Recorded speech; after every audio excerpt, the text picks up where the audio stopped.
प्रणाम महाराज। आज हमारे मध्य रामकृष्ण मिशन आश्रम ग्वालियर के बहुत ही वरिष्ठ सन्यासी स्वामी सुजयानंद जी महाराज, जिन्हें हम लोग सब आदरपूर्वक तपन महाराज के नाम से जानते हैं, वे आज हमारे YouTube चैनल पर उपस्थित हैं। महाराज की उम्र लगभग 72 वर्ष है और एक बहुत बृहद आध्यात्मिक जीवन महाराज ने जिया है। मेरा महाराज से आग्रह है कि एक प्रश्न जो सबके मन में आता है कि ये जीवन हम कैसे सुख और संतोष के साथ जी सकें, इस पर आप कुछ टिप्स दीजिए, कुछ पॉइंट्स बताइए अपने पूरे जीवन के अनुभव से जो आपने देखा है और समझा है। महाराज देखिए, प्राणी मात्र का ही जीवन तो एक स्ट्रगल फॉर एग्जिस्टेंस है ही। जीने के लिए उसको स्ट्रगल करना ही पड़ता है, लेकिन दूसरे प्राणियों के स्ट्रगल में और मनुष्य के स्ट्रगल में एक थोड़ा अंतर है। दूसरे मनुष्य जो मनुष्येतर प्राणी है, उनके स्ट्रगल में कोई प्लान, कोई कॉन्शियस प्लान, कोई परिकल्पना नहीं दिखती है। वो इंस्टिंक्चुअल जीते हैं, इंस्टिंक्ट्स के ऊपर जीते हैं। हालांकि जैसे आहार, ये हमारी भी एक क्या कहते हैं नेसेसिटी है, उनकी भी है। निद्रा हमारी भी नेसेसिटी है, उनकी भी नेसेसिटी है। भय, सिक्योरिटी, उनकी भी नेसेसिटी है, हमारी भी नेसेसिटी है। मैथुन, वंशवृद्धि, उनकी भी नेसेसिटी है, हमारी भी नेसेसिटी है। लेकिन फिर भी मनुष्येतर प्राणी के इस आहार, निद्रा, भय, मैथुन में किसी प्रकार की परिकल्पना नहीं दिखती है। खाना मिला तो खा लिए, नींद आई तो सो गए। मनुष्य का ऐसा नहीं है। उसका कारण ये है कि मनुष्य को एक ईश्वर की तरफ से ही कहिए, एक बुद्धि नाम की चीज़ मिली है, एक इंटेलिजेंस नाम की चीज़ मिली है, जिसको वो इस्तेमाल करता है। और इस्तेमाल करता है बोल के वो इन चीज़ों को ही बड़े क्या कहते हैं प्लान करके वो जुटाता है।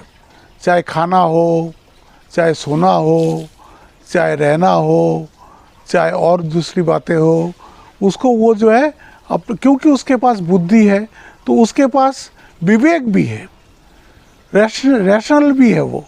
इसलिए क्या करना चाहिए, क्या नहीं करना चाहिए, ये पशु को ये डिस्क्रिमिनेशन नहीं होता है। ये मनुष्य के पास ये डिस्क्रिमिनेशन है। इसलिए मनुष्य ने ही एक जीवन दर्शन को क्या कहते हैं बनाया है।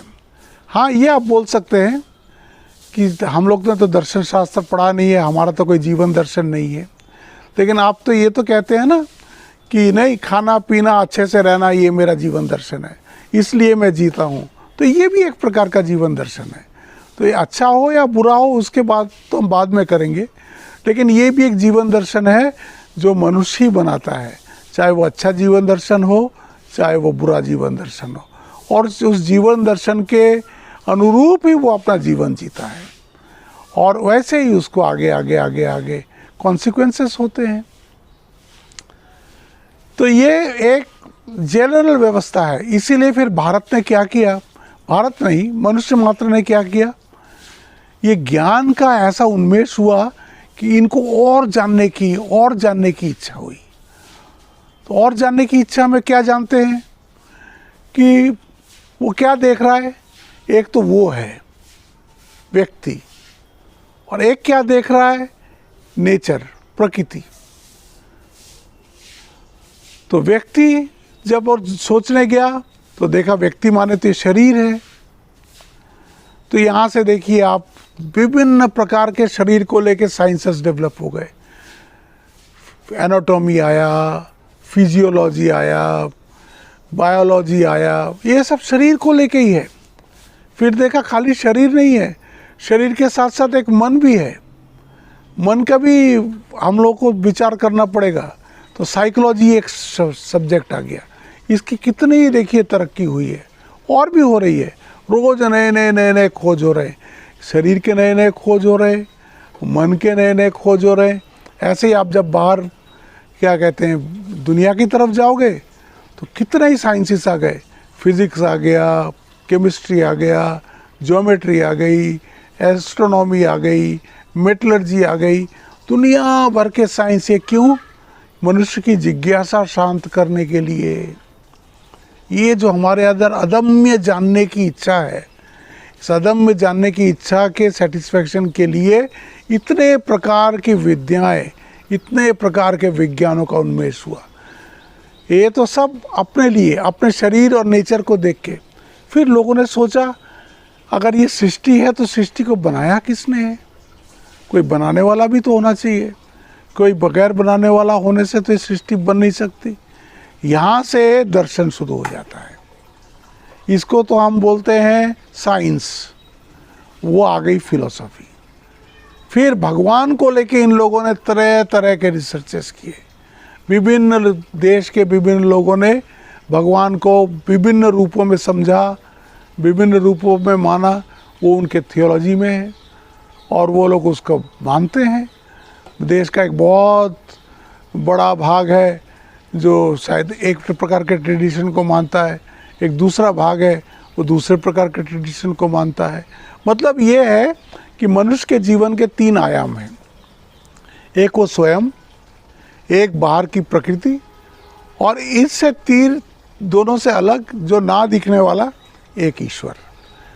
इसको लेके ही सारे मनुष्य के सारे चिंतन का जो परिधि है ये 3 को लेके ही चलता रहता है। अगर आपको बाहर की प्रकृति का कुछ जानना है तो इतने सारे साइंसेस हैं। आपको अपने स्वयं के संबंध में जानना है, उसके भी विज्ञान है। और अगर आप भगवान के संबंध में जानना चाहते हो उसके लिए भी शास्त्र है। लेकिन जानना आपको इसलिए पड़ेगा क्योंकि मनुष्य जानना चाहता है। जाने बगैर वो संतोष से बैठ नहीं सकता। ऐसा कहते हैं man does not live on bread alone. किसी को बोलो तुम खाओ पियो मस्त रहो तो ऐसे वो रहेगा नहीं। उसके मन में ये प्रश्न कभी ना कभी तो आएंगे ही कि मैं कहाँ से आया हूँ, जीवन का उद्देश्य क्या है, जीवन का लक्ष्य क्या है, मैं क्यों इस प्रकार से जी रहा हूँ। एक समय ये सब प्रश्न उसके फंडामेंटल प्रश्न, ईश्वर क्या है, ईश्वर है तो उनको देखा जा सकता है क्या, लोग ये ईश्वर ईश्वर बोलते हैं तो ईश्वर मतलब क्या, तो ये सब फंडामेंटल प्रश्न है। ये मनुष्य को एक ना एक समय तकलीफ देती ही है। तो यहाँ पर फिर अध्यात्म आ जाता है, वो भी एक शास्त्र है। और अगर अध्यात्म का एकदम एंड जानना है फिर हम लोग गुरु के पास जाते हैं। गुरु के पास जाके एक उनको पूछते हैं। एक हमारे उसमें है मुंडक उपनिषद में एक मंत्र है, परीक्ष लोकान कर्मचितान ब्राह्मणों निर्वेद माया अकृत कृतेन तस्मिन् विज्ञानार्थम स गुरुमेवा विगच्छेत समित पाणी श्रोत्रिय ब्रह्मनिष्ठ। वो सब लोगों की परीक्षा करके उसने देख ली। भारत में भी रहा, भारत के बाद भारत में अच्छा नहीं लगा, दुबई घूमने चला गया, दुबई में भी अच्छा नहीं लगा, यूएस घूमने चला गया, दुनिया घूमने चला गया, सब घूम के आ गया, सारे लोगों की परीक्षा कर ली। अरे यहाँ तो सब वैसा ही है। कई लोग फिर यज्ञ स्वर्ग जाने के लिए यज्ञ करते हैं, स्वर्ग फिर क्या करते, सब लोगों की परीक्षा करके क्या देखता है कि कर्म के द्वारा वो अकर्म वाली अवस्था, वो अक्रिय अवस्था या परम शांति की अवस्था कर्म के द्वारा प्राप्त नहीं हो सकती। हम दुनिया में इतना जो दौड़ धूप कर रहे हैं इसके द्वारा अंत में हम देखेंगे जो हम पाना चाहते थे वो तो हमने पाया ही नहीं। सब कुछ एक खाली खाली जैसा लगेगा। इसलिए बोलते हैं तब वो क्या करता है, फिर गुरु के पास जाता है। गुरु के पास जाके बोलता है कार्पण्य दोषो उपहत स्वभाव पृच्छामि त्वाम धर्म सम्मूढ़ चेता। हाँ, एतस्मात् ब्रूहि निश्चितम ब्रूहि तन्मे निशिष्यस्ते हम शादी माम त्वाम प्रपन्नम। जैसा अर्जुन ने बोला है गीता में कि मेरे को कुछ समझ में नहीं आ रहा है, कौन सा रास्ता मेरे लिए अच्छा है, कौन का रास्ता मेरे लिए अच्छा नहीं है। लेकिन मेरे परम कल्याण का मार्ग आप ही बताएं भगवान, बोल के वो भगवान को पूरी तरह से सरेंडर हो जाता है। ऐसे हम भी गुरु के पास जाके सरेंडर हो जाते हैं कि संसार में तो हमने सब कुछ देख लिया है, लेकिन यहाँ तो हमको कोई वो शांति मिली नहीं जो हम चाहते थे। इसलिए भगवान हम आपके पास आए हैं, आप मुझे वो शांति का मार्ग दिखाइए।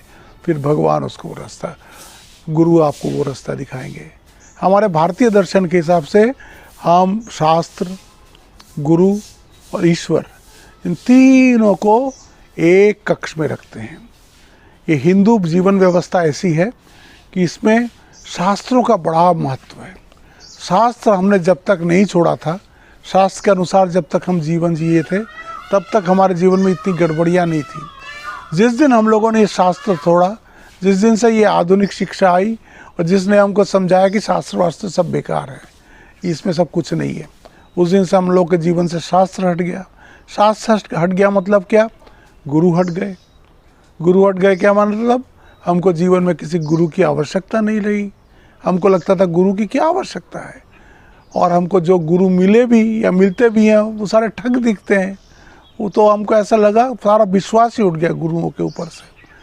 तो शास्त्र गया, गुरु गया, जीवन ईश्वर के विहीन हो गया। ईश्वर का रास्ता कौन दिखाएगा? या तो शास्त्र दिखाते या तो गुरु दिखाते, वो तो दोनों हमने छोड़ दिया। तो हमारे जीवन से ईश्वर भी गया। एक पूरा हम लोग नास्तिकता का भी नहीं बोल सकते हम इसको, एक पशु जीवन हम लोग जी रहे हैं। जैसे पशु जीता है, आहार, निद्रा, भय, मैथुन, हम भी उसी प्रकार जीते जा रहे हैं, जीते जा रहे हैं, जीते जा रहे हैं। हमारे मन में इसलिए प्रश्न ही नहीं आते कि आखिर जीवन का उद्देश्य क्या है, हमको हासिल क्या करना है।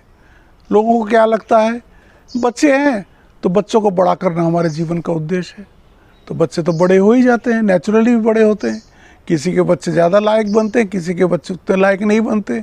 बड़े तो वे भी होते हैं, हो गए बड़े, अपनी अपनी गृहस्थी बसा ली। अब आप क्या करोगे? अब आप घर में बैठे हो, आपके जीवन में कोई उद्देश्य तो था नहीं, नया उद्देश्य अब जीवन में कहाँ से लाओगे? इसलिए शाम को थोड़ा घूमते हो, थोड़ी पॉलिटिक्स की बात करते हो, थोड़ा टीवी देखते हो, अपने शरीर के संबंध में सोचते हो, डॉक्टर के पास जाते हो, और एक दिन सब समाप्त हो जाता है। तब मनुष्य समझता है अंत में कि नहीं नहीं, मानव जीवन तो इसलिए नहीं मिला था, मानव जीवन के उच्चतर उद्देश्य था। हम तो ये कुत्ते बिल्ली नहीं हैं, कुत्ते बिल्ली भी तो जी लेते हैं।